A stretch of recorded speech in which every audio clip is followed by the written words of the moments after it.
Welcome, everyone. It's so good to have you with us today. My name is Sandra de Castro Buffington, and I'm founder of StoryAction, where we specialize in social impact entertainment and conscious media. I am delighted to serve as your host for this special gathering, where we meet in the field of infinite potential that unites us all. It is a great honor to host this conversation about two of the greatest minds of our time, David Bohm, a world-renowned physicist, and Jiddu Krishnamurti, a revered spiritual teacher.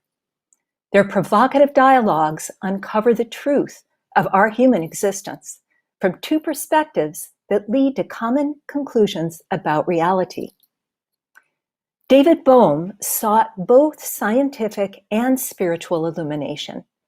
And in the film Infinite Potential, we learned that the radical implication of Bohm's theory is non-locality, where the idea of the interconnectedness of the universe comes in. Krishnamurti said truth is a pathless land. He said man has to find it through the mirror of relationship, through the understanding of the contents of his own mind, and through observation. Together, Krishnamurti and Bohm explore a person's relationship to society as a whole, to human thought, death, awakening, self-realization, and the future of humanity. To help us explore their groundbreaking work, I am delighted to introduce our illustrious panelists. So first, we have Paul Howard. Paul is the acclaimed director-producer of Infinite Potential, The Life and Ideas of David Bohm. Welcome, Paul. Thank you, Sandra. Next, we have Cassandra Vieten, a Ph.D. licensed clinical psychologist and scholar at the Center for Human Imagination at UCSD. Welcome, Cassie. Thank you. It's a pleasure to be here. And next, we have David Edmund Moody, a Ph.D. and author of two books, Krishnamurti in America, New Perspectives on the Man and His Message, and An Uncommon Collaboration, David Bohm and J. Krishnamurti. So welcome, David. Thank you. Thank you so much, Sandra. I'm delighted to be here today. And last but definitely not least, we have Tim Boyd, International President of the Theosophical Society. Welcome, Tim. Thank you, Sandra. I'm looking forward to it very much. Good. So, Paul, we will start with you today. How does the Bohm-Krishnamurti relationship give meaning to transcendence? And how do the profound ideas of undivided wholeness and interconnectedness find relevance in today's world? Thank you, Sandra. That is indeed a very pertinent question when we come to the Bohm-Krishnamurti collaboration, which I suppose ultimately is all about transformation and transcendence. You've all seen the documentary. It's titled Infinite Potential for a very good reason. And the word potential is very important here. We've also seen that Bohm, like most physicists, most scientists, is interested in the nature of reality. But for Bohm, Bohm is much more interested in the nature of consciousness, undivided wholeness, our essential interconnectedness, seen as a continuum, never static, never complete, a continuous process of unfolding and enfolding, of emergence, of flux, of transformation. So with Bohm, and what I love about Bohm is that this is a journey without a destination. There's no theory of everything here. And he also reminds us that there will always be hidden regimes of reality that will remain beyond human inquiry. However, Bohm also suggests that everything that we experience, that we encounter as a human family, and everything we will come to experience in the future or to discover in the future is already known. It's already in formation, waiting to reveal itself. But at the heart of that is potentiality. And this is why potential is very important here. And this is the key. What Bohm is suggesting here is that through our actions in the world, through our meaningful participation in the world, we can transform and influence and change outcomes in a very positive way. So what Bohm is saying, and I'd just like to quote him here, if I may, he says, not only do we transform as the eternal transforms us, but also the eternal may transform as it returns to itself in a richer way through our meaningful participation. And this, I think, takes us to the heart of transformation and to the possibility of transcendence and to the collaboration that Bohm had with Krishnamurti. But in order to get there, we must first step outside the dominance and the controlling influence of the egoic mind structure itself, with its deeply embedded and controlling thought patterns. And this really is the cause of the fragmentation and the incoherence that we experience in the world.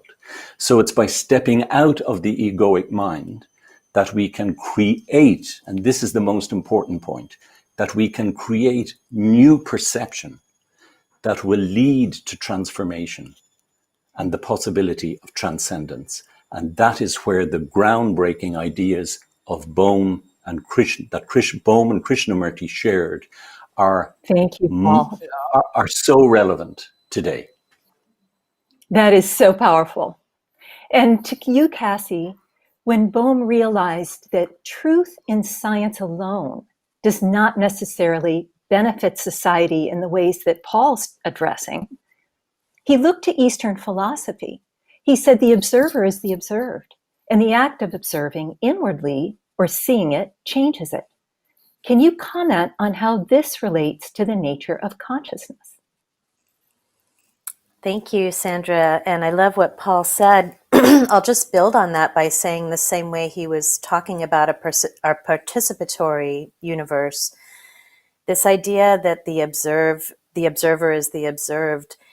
It's almost on a spectrum from the metaphorical and poetic to the very literal. So on a very literal sense, one of the theories about why mindfulness or why meditation works is that we are paying attention to what are typically automatic processes. When we pay attention to our breathing, when we pay attention to our body sensations, when we pay attention to what we're hearing, these are typically things that are just happening without any awareness. But when we bring awareness to them, we're actually changing not only the mind, but the brain. We're building a pathway between the conscious narrative part of ourself and what typically was non-conscious, which allows a pathway to be built. And so that could be taken further into the physical world. When I look at you, when I talk to Sandra, there's all of a sudden an intersubjective space that we've created between us that becomes an actual thing in and of itself. And so everything I view is also filtered through my perception. The quality of my observation determines what I perceive. So 100 of us could be looking at the very same situation. And in fact, in our society right now, there's a lot of polarization where people are looking at the very same thing at the same time and seeing completely different realities. And that has to do with the quality of their observation. So in that sense, the observation does change the observed. And then, of course, when we talk about the double slit experiments and things like that, it may be that the actual literal act of observation changes what we see physically in the world. And that's just a fascinating line of inquiry. Thank you, Cassie. And now to you, David.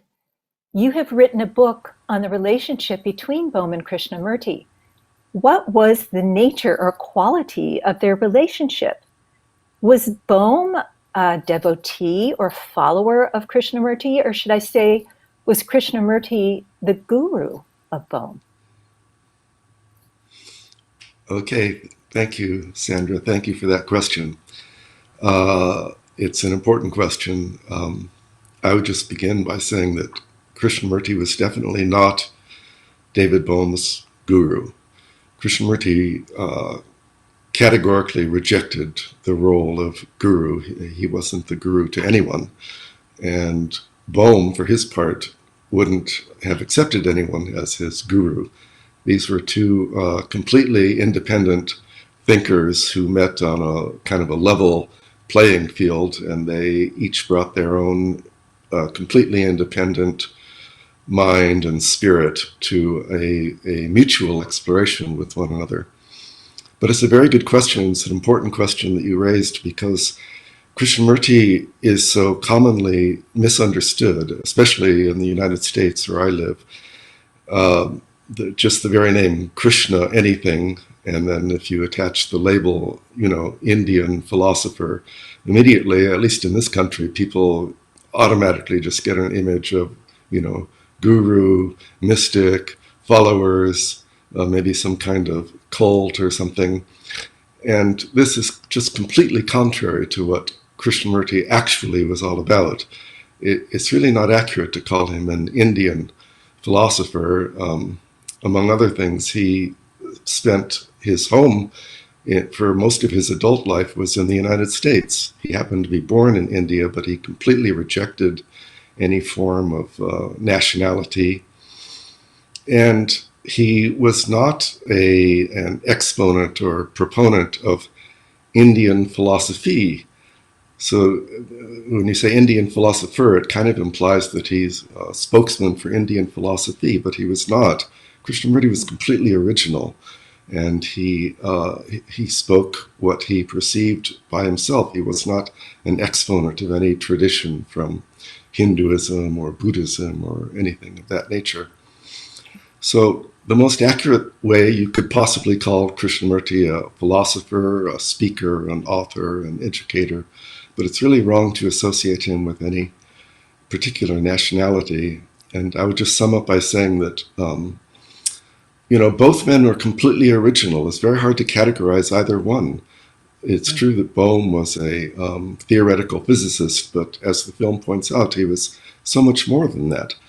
And that's what makes their collaboration so interesting, because they're each one such an unusual individual, and the quality of their relationship with one another was unique. And it was not always smooth either. They were collaborating for 25 years, and there were some rough spots in there too. And so the quality of the relationship we'll really circle back illuminates both men.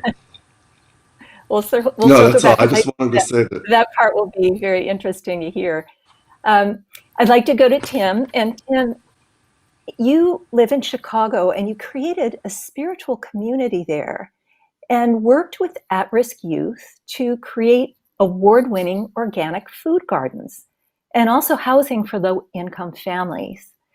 How do these amazing acts of service align with the teachings of Krishnamurti? Well, thanks for the question, Sandra. I think with Krishnamurti, his focus was, I couldn't say that he was someone who was focused specifically on service as a explicit pathway to deepening understanding. Acts of service that we engaged in, quite honestly, were things that began as something that we wanted to do. And then it became attractive to others, and out of that energy, out of that experience, you were able to teach others how to garden. You were able to share a certain concept. This was with kids who were not exposed to such things in Chicago's inner city. But I think in terms of the teachings of what you could describe as the teachings of Krishnamurti, I'm sure that he was all in favor of service of all different types. I mean, obviously, it's much better for someone to be fed than to be hungry, to be housed than to be homeless. But I do believe, at least from my exposure to what he had to give during his lifetime, he was focused on something much more than that. To be free from hunger is a wonderful and a necessary thing, but how much more aware are we? I mean, most of the people in the country right now are not suffering from hunger pangs, but still are going in very misguided sorts of directions. So he was focused on that. I think in terms of what our panel discussion today, there's a very deep and demanding sort of question that's part of the title, the Edges of Transcendence, is really what Krishnamurti, he was something of an absolutist, honestly. It was like at age 29, I think it was, he declared his life mission to be nothing less than to set humanity, human beings, absolutely and unconditionally free. That's a tall order to take on to yourself. But out of that evolved these sorts of interactions with David Bohm and with others, where the question is asked. We're talking about the edges of transcendence, but maybe it begins with transcending what? What is it that's being transcended? And if we have that kind of a groundwork, then the focus becomes a little bit more clear. He interacted with people all around the world, religious scholars as well as scientists, and still he was laser focused on how do we set ourselves free. That's amazing, Tim. What I'd like to do is follow up all of your comments with a question from the audience. And this question is from Joaquin Faust. And he asked, what could be practical implications of the ideas presented here in the current global crisis? And I'm tossing that out to anybody who would like to jump in, because I think you've all addressed aspects of this. Who would like to go first? Paul. I would just simply say, and I think this relates back to what Tim was just talking about, what do we want to be free from? And this question is very pertinent because I think for Bohm, for Krishnamurti, and I think for the big powers on the planet that are causing so much or producing so much misinformation that is feeding in to the already huge degree of fragmentation that we're experiencing in the world. And I think it was Bohm's and Krishnamurti's, through their collaboration, they wanted to look at the nature of thought, and they wanted to look at how fragmentation is being produced in the world. And I think that the only way, as I said in my introduction, I think that we can really deal with that question is by somehow taming the prevalence of the egoic mind structure, which operates at all kinds of various levels in the world. I mean, you can see it operating on the global and national levels in the way countries are behaving towards one another. You can see it, in our communities, and you can see it at an individual level. And, the only way I think we can get around this is by stepping outside of this dominance of the egoic mind and creating new perception. And I think Cassandra made a Paul, very, sorry, go ahead. let me follow up before you jump off. This is an important observation, but what I'd like to do is ground it in something practical. And maybe someone else would like to take that aspect of it. So what are practices to access interconnectedness or non-locality, or to overcome this egoic mind that Paul referred to? Cassie? Yeah, I mean, I would just say that through my years of research on this topic, I've interviewed and surveyed, along with a team of folks at the Institute of Noetic Sciences and now at the throughout my career, that people who have experiences of self-transcendence, whether they're a short, brief, but compelling glimpse, or whether they encourage them to practice self-transcendent practices like meditation, yoga, qigong, tai chi, theosophy. Hundreds of practices have been developed, almost technologies of transformation throughout the world, in the world's religions and in secular settings, to help people experience a less of a fusion with their individual self, their individual sense of defensive, I need to take care of myself and the people who are like me hardwiring.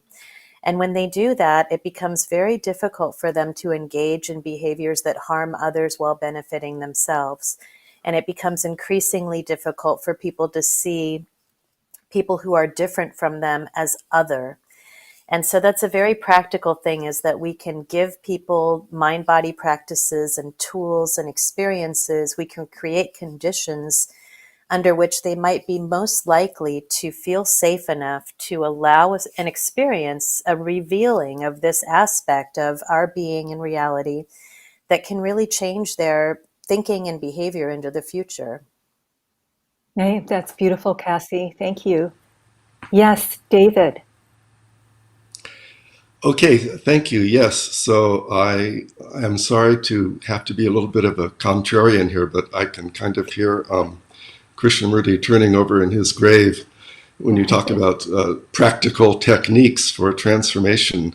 It was one of the most fundamental principles of his philosophy that there is no method, there is no technique for self-understanding. Any approach to self-understanding through a method or technique is by its very nature mechanical, and the technique will produce the results, and it's not a free perception, which is what he called for.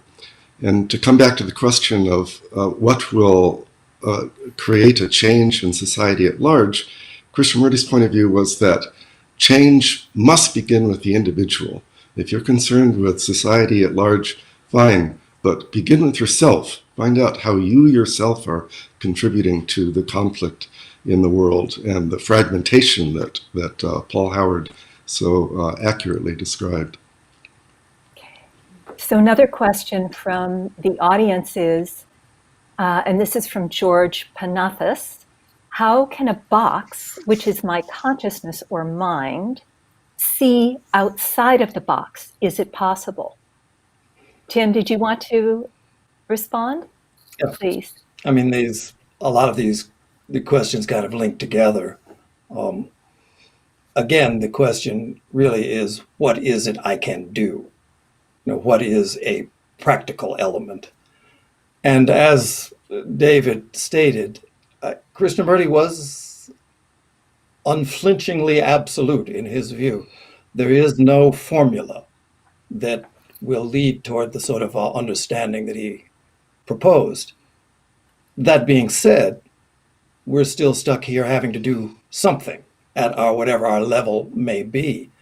And so I think the initial question that you started out with for me about service, I'm sure during our time together we're going to talk about meditation and meditation practice, but I think an often overlooked practical element that someone can engage in is what we tend to call service. I prefer something that might be called a conscious, compassionate activity, where we actually go beyond the little bubble of self and in a conscious way extend to another or to others. And just in terms of the simple process of that, necessarily when we take interest in the suffering of another and mobilize our energies to address that, there's a certain expansion that takes place, where what was now just the self-absorbed focus now includes another. To the extent that that can be something that becomes a practice, let's say, that is something that has an effect and perhaps can lead us to the edges of transcendence in a way. Thank you, Tim. Paul, before we do that, I want to toss this out to the group. How does meditation access the quantum field wholeness? So Tim said we'd get to it. Let's get to it. Let's address meditation. Paul. Well, very briefly, I would just say that I think present moment awareness is extremely important. And I don't think that Krishnamurti would, in any sense, disagree with that. Because I think that, and I can vouch from personal experience, when we become present and we know that we're not being, that the future and the past are not impeding us in any way. We become entirely present. I think there we can enter the core of our beings. I think we can enter into the body. We can feel the energies that we generally go about in our everyday lives completely unaware of. The energy that is sustaining our bodies, our heartbeats, our lungs, our kidneys. I mean, I think that if we actually thought about breathing, we might die. But the actual breathing mechanism is actually just automatically there all the time. And yes, of course, I think a great form of meditation, one way into presence, is through the breath. Is true, and this is a very common form of meditation.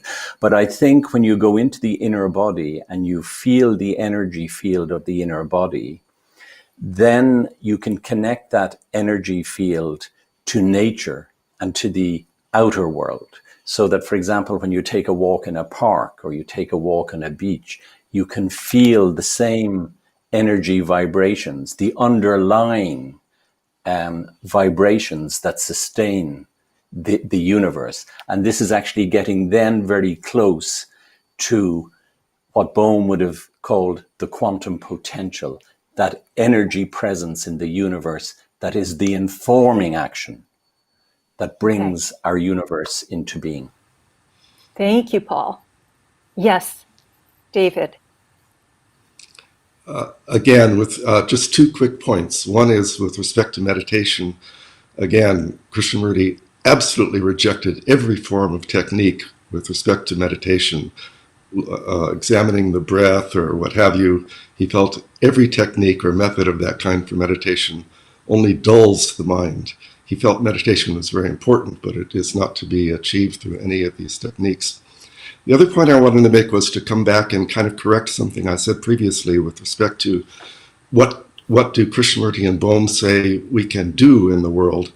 And Bohm was a little bit different than Krishnamurti insofar as he did develop I don't want to call it a technique, let's call it a process, which he called dialogue. He had a very special and unique and meaningful form of dialogue that was specifically designed to help heal the fragmentation that we see so prevalent in society. And that's a subject for another conversation. But when someone asks that question, we should not let the subject go unnoticed that Bohm had this thing called Bohm dialogue, which is unique. When you say dialogue, it's not how other people approach dialogue, but Bohmian dialogue, very interesting. Third book very soon, David. Maybe so. Yeah. And actually, can I just make one quick point? I'm adding. Let me go back to Tim, and then I'll come back to you, Paul. Tim. Okay.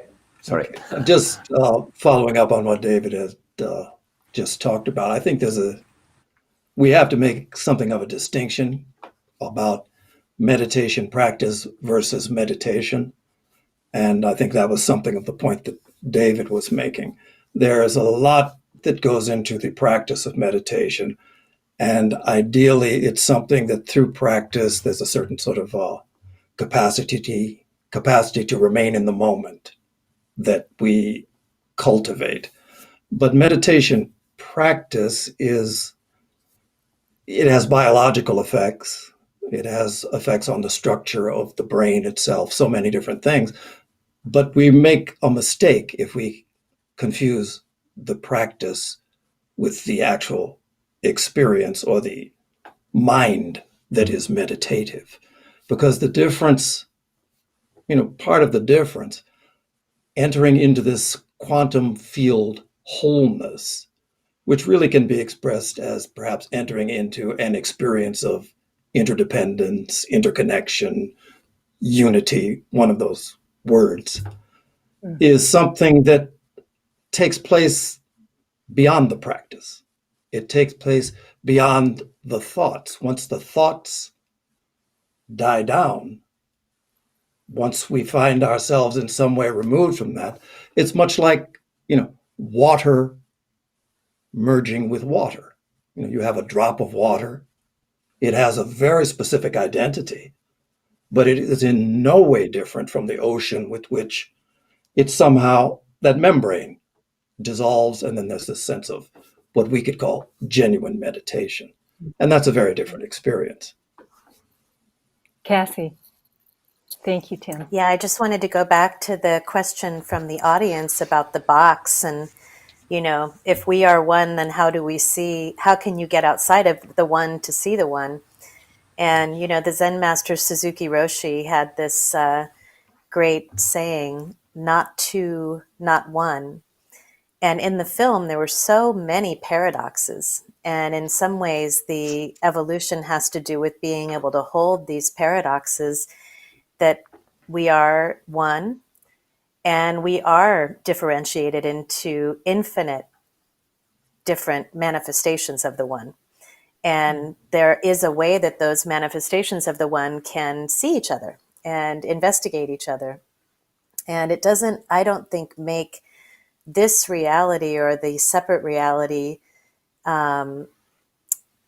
any less important than the one reality. And so I feel like the ability to navigate between the two, at least while we're incarnate in these bodies, to be able to dip into whatever you want to call it, the quantum field or the infinite potential or the ground of all being, and then to come back into this differentiated state and move back and forth is really where it's where we are in this incarnation. That's the task. That's the task. Very well said, Cassie. We're going to go to you, Paul, and I'm going to toss this question to you. This is from Candy in the audience. She said, please speak of Krishnamurti's constant encouragement for human beings to question one's thinking and release belief systems that do not align with the wholeness of the quantum reality. Well, if I may, Sandra, on this occasion, I might pass that back to David Moody, because I think he would have deeper insights into that question than I would. I'm sort of more aligned, I suppose, with the Bohmian form of thinking here. But I'd love to hear what David might have to say about that. David? Right. Well, that's yeah. Thank you. That's a good question. I don't think Krishnamurti would necessarily address that in terms of like quantum reality or anything of that nature. But the idea that we need to understand the way in which we have been conditioned by society, the way in which we have been conditioned to receive past ideals, past traditions, belief systems. He said those things, by and large, form a kind of prison And when Tim mentioned a few minutes ago that Krishnamurti said he wanted to help set man free, part of what he meant by that was to free man from the past, from the traditions which have constricted his freedom of thinking. Krishnamurti said, be a light to yourself. In the field of self-understanding, the only thing that matters is what you can see for yourself. And that's why he so adamantly rejected the role of guru and did not want any followers. He encouraged people to see and think completely for themselves, which includes questioning and seeing the limitations of any belief system, whether it's nationalism or the religion that you were raised in or some political ideology. There are so many which are restrictions on our really seeing things as they are. Thank you. Thank you, David. Cassie, I want to go back to you because you have done a lot of research on the intersection of spirituality and science. And I'm wondering, what are some of the foundations of science and spirituality that overcome this subject-object divide or just ground reality in wholeness? Thank you. Yeah, I mean, I think we're all aware of the idea that there's there's an external reality and there is an inner aspect of our reality. And some would say there's an external and inner part of everything that exists, including humans, rocks, animals, everyone. And it's this idea of interiority that has brought us to the spiritual quest. And then science was really originally trying to understand the exteriority. How does things work? How does this world work? What we found, though, is that that's a false dichotomy, that science actually can inform our inquiry into the inner reality, that our inner exploration can give us insights about the external reality. In some ways, both spiritual practice or spiritual inquiry and science are a form of science. They're hypothesis testing, coming up with sort of insights and then investigating how and whether and when they're true. And then science also has its own sort of frameworks. And let's not forget that there are hundreds of other ways to know about the nature of reality, also art and music and dialogue. You know, there's hundreds of ways to know who and how we are. And I think what we're talking about is not getting so obsessed with one way that we think that is the only way and all of the other ones are inferior. That's a wonderful answer. We're getting another question from the audience. This is from Perry Ann Norton. How do you apply these possibilities to what is human nature? Is it our nature to be resistant? Who would like to take it? Tim. Okay. Again, I think that question really cuts to the heart of what the dialogues between Bohm and between Krishnamurti, the examination of what it is, how it is that we respond. What's the nature of the self or the psychological self? What is the nature of information and knowledge in terms of the formation of this heart center of self? So there naturally is going to be a resistance to altering patterns to which we have become accustomed. And I think part of the problem that they tried to address in their dialogues was that so much of these patterns that we end up naming as who I am are things that operate really beneath the level of our consciousness. And so they're operative, they're shaping our behavior, they're shaping our view of the world, influencing our actions, our relationships toward others. And generally, they're going on completely unaware to us. So, the process begins with examining and asking those you could call them difficult questions, but they're difficult only because we have generally chosen not to turn our attention in those directions. The old questions like, who am I? You know, what is it that causes me to think and behave in this way? Okay, from Shadrach Mazaza, thank you for this very profound conversation. How does self-knowledge through self-observation speak to the philosophy of Krishnamurti? Anyone? Okay, David. I know. Well, you really kind of nailed it. Self-knowledge through self-observation. If you wanted to boil it's a vast, vast teaching. Krishnamurti's teaching is so vast, it's like the Himalaya mountain range. But if you wanted to try to boil it down to one essential principle, self-knowledge through self-observation would have a great deal to do with it. I would only add that part of it is understanding, again, as Paul pointed out a few minutes ago, that our current state of mind is one of a great deal of fragmentation, inner conflict, and the idea is to see that for what it is, and when you see it accurately, truly, which includes the principle of the observer and the observed, then there, out of that seeing comes a wholeness, a harmony, which is not the product of a technique or a goal, but is just this natural outcome of, as the man said, self-knowledge through self-observation. Thank you, David. Okay, we have 2,900 people listening and participating right now. So it's really thrilling to see how this is engaging the public's interest, and people are really wanting to dive deeper into some of these big questions that that you're raising. I'm wondering, what are some of the implications of Krishnamurti's teachings and Bohm's for how we interact with the earth and with each other? And did they actually provide a pathway or solutions? Who would like to take it? Cassie?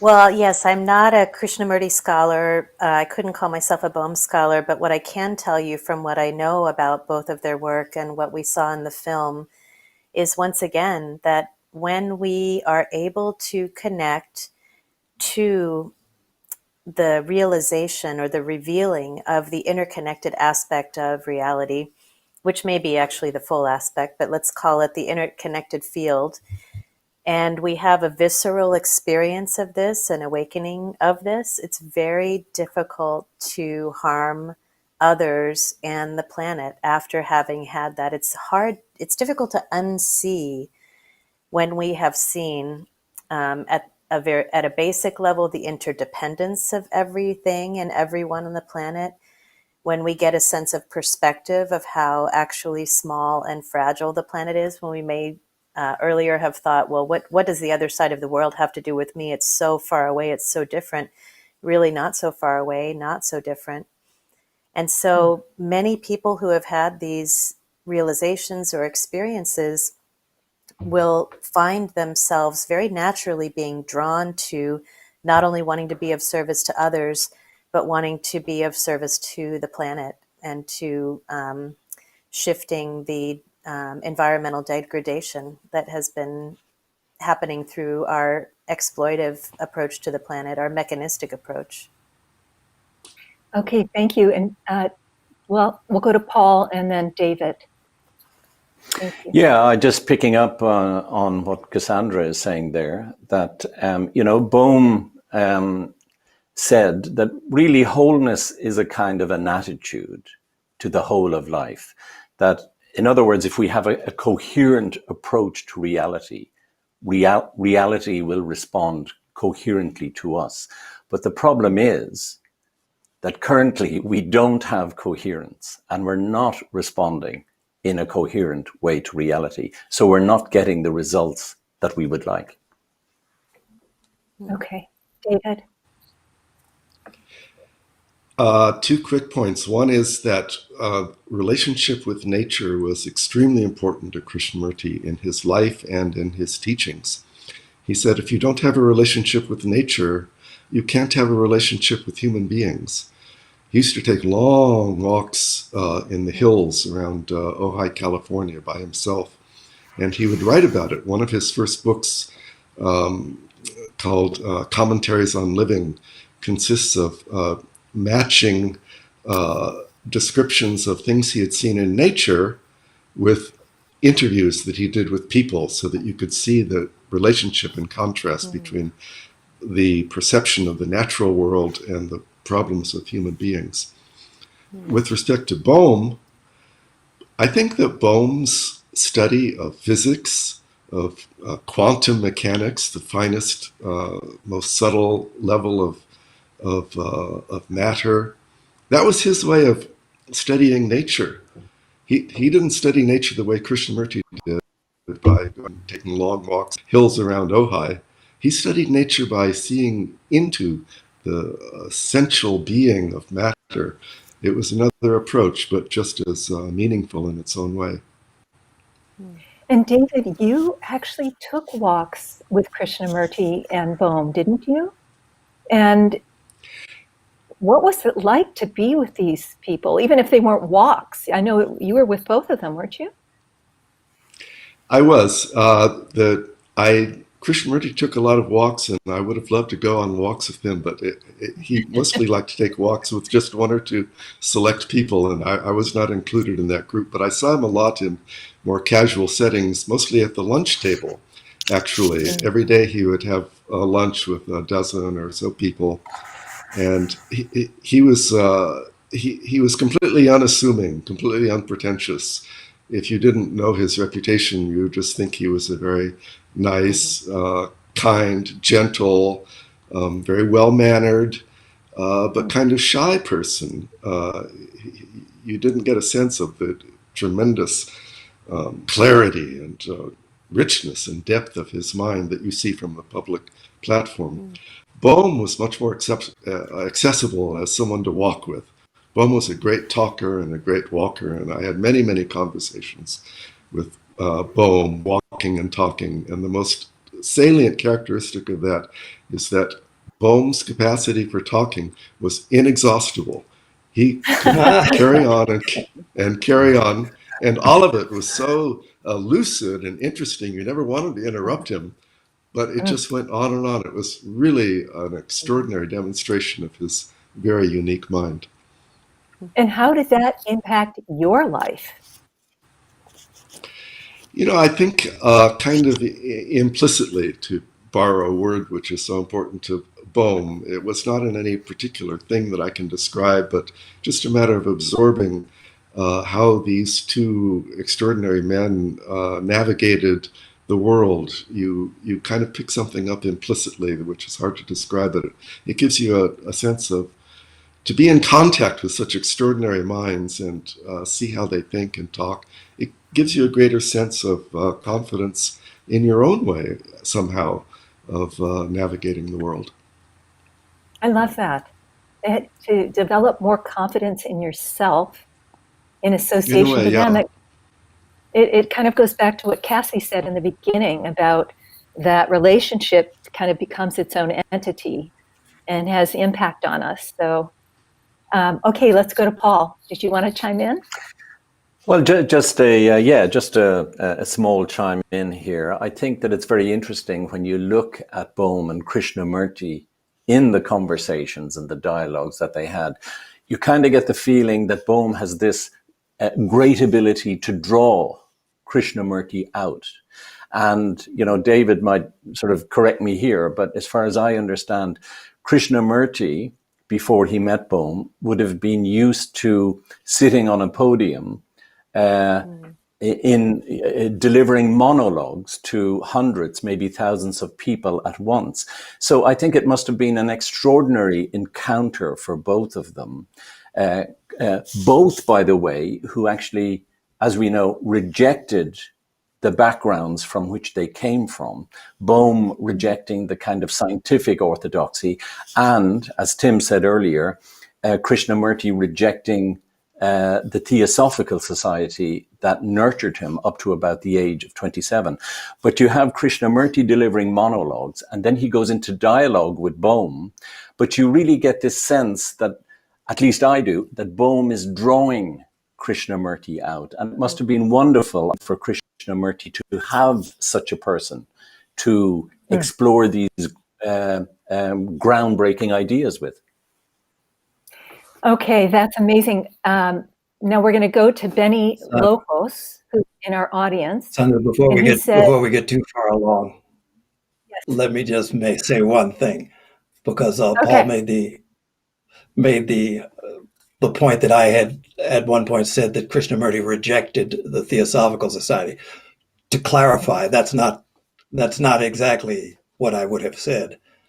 Certainly, Krishnamurti, in his own words, said that he never left the Theosophical Society. Basically, I think what occurred with Krishnamurti was that his sense that any organization was necessarily confining. If you're talking about freedom, if you're talking about transcendence, you can't transcend bringing the organization or bringing the family or bringing anyone else along. It's obviously sort of the flight to the unknown. And so it was not a matter of him rejecting it. In his words, he never left it, but he necessarily had to pursue a very different path. Thank you, Tim. That's a very important distinction. Appreciate that. All right, we're going to go to this question from Benny Locos. If we all emerged from the whole, as David Bohm says, how can we as individual consciousness reconnect to it as one human consciousness? So from the individual to the whole. Who would like to take it? I can just... Please. Cassie. I'll just weigh in by saying, these questions are very huge, and in a real way, they can't be answered completely in narrative language. But one of the metaphors that I've found useful that someone shared with me was that of a tablecloth, where when you pull up a small peak of the tablecloth, you can think of that as the individual person. And the peak of the tablecloth forgets that they are part of the fabric of the rest of it. But once they remember, once that interconnected aspect of their consciousness is revealed, that's how they can both be individual, the peak of the pulled up from the fabric of the tablecloth, and connected to everything else. Thank you, Cassie. And I've heard another metaphor used of the waves on the sea. So there's the peak of the wave, the individual wave that then eventually merges back into the sea, from which it was never really a part. So did you want to say something, David? Just briefly, the question, it would be very hard to answer that question. I mean, it could be done, but it would take a long answer. But it reminded me of the question reminded me of a science fiction story that David Bohm wrote, in which there were a tribe of robots who were connected to a central robot that kept them all together and coherent. But the robots went into a new planet, and they went underground into a cave, and they lost connection with the central robot. And then after that, they started quarreling among themselves. And at the end of it's a metaphor for humanity, of course. And at the end of the science fiction story, they still did not get connected to the central robot, so they're still trying to figure out how to get back to the mother ship, as it were. Was he a good writer? Yeah, oh, excellent. Okay. So Tim, well, maybe we'll start with you. We're going to start closing down. So please share your final thoughts. We'll start with you, Tim. Okay. One of the things that we have touched on, I think, this whole aspect of Edges of Transcendence, part of what Krishnamurti declared was his purpose in this world, and something that I think David Bohm also saw as an aspect of what his role was, this idea of transcendence. We really have only touched it, but Krishnamurti had a book that was titled Freedom from the Known. And freedom from the known is this encapsulation of what it means to transcend. So what is it that is this known? Again, as we're closing down now, the known probably is everything that we think of in terms of who we are, our identities that have been passed on to us generally. I have the part of what I do or did pre-COVID was to travel to various different places in the world. I can't think of a country. Every one of them has perhaps different music behind it, but you listen to the national anthems. Every country is the greatest on the world. Every country has the best people. Every country needs to be defended at the cost of your life, if need be. It's all this sort of a imposition of a known that we accept, that we then go on to declare. And we can't free ourselves from that. So this is what they came to speak about. Even the nature of the questions. Most of the questions that we have been addressing during this time have been how-to questions. Questions that really are looking for some sort of mechanism. And the ultimate problem is that no such thing exists. There is no formula. It is not the possibility to be educated into enlightenment. In fact, in Bohm and Krishnamurti's view of things, what we tend to regard as knowledge and the cultivation of that is the problem. And so, obviously Krishnamurti and Bohm during their lifetime did not finally answer these questions. I think the four of us have attempted something, but perhaps we will end up falling a little short as well. Thank you so much, Tim. Who'd like to go next? I'd just like to say that, just to respond there to Tim's last point, that, Bohm and Krishnamurti didn't answer these questions. And there was a very interesting moment when Bohm was at the Art Meets Science and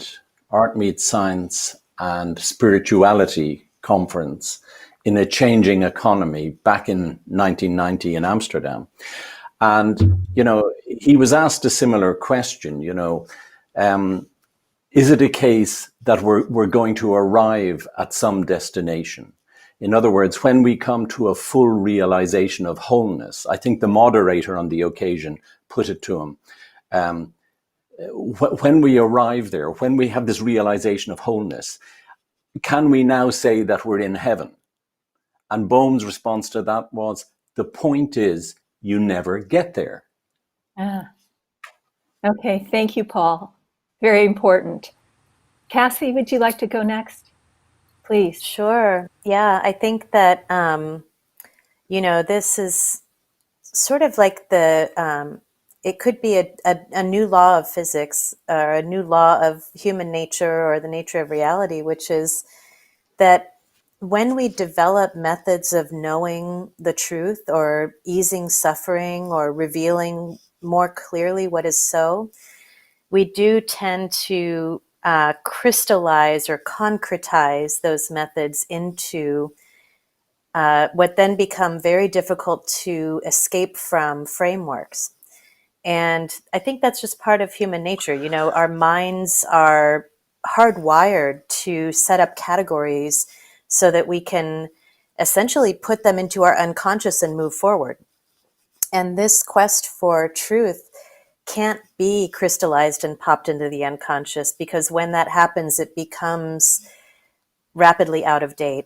So that's what connects both religion and science. When we go too far down one religious path and it concretizes to a place where it's not willing to be revised based on new information, those become those dogmas and dead religions that are no longer useful to people. Same thing in science. Science is not science anymore. If it says we've already figured that out, there are no new information that would change our minds about that. That is not science. Science is based on the idea that new data or new revealing, new information must revise our understanding. And so I think it's really hard for humanity to stay in that place of uncertainty and infinite potential, where no matter what we think we've come to as the answer, it could be revised in the next moment or revised in the next day. Well, that sounds like evolution to me. It's going to keep going. David, would you like to make your final comments? Sure. I'd like to come back to something I tried to say at the beginning, which is that I think that Krishnamurti and his work are the subject of pretty serious misunderstandings in the public at large. When you hear that name, Krishna anything and Indian philosopher, people automatically think mysticism, spirituality, finding some transcendental escape from the world. That's not what his work is about. His work is about psychology. His work is about the understanding the actual dynamics of ordinary human beings, seeing it for oneself. My most recent book is a biography, Krishnamurti in America, and it brings out this point very strongly. And my concluding remark would be what a marvelous film Paul Howard made.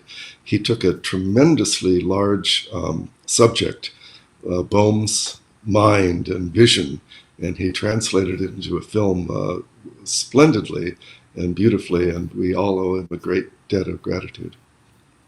Thank you, Thank you David. very much. Thank you very much, David. Thank you, Paul. And I'm just going to close with 2 quotes. Bohm said that the essential feature in quantum interconnectedness is that the whole universe is enfolded in everything, and that each thing is enfolded in the whole. And Krishnamurti said, in oneself lies the whole world. And if you know how to look and learn, the door is there and the key is in your hand.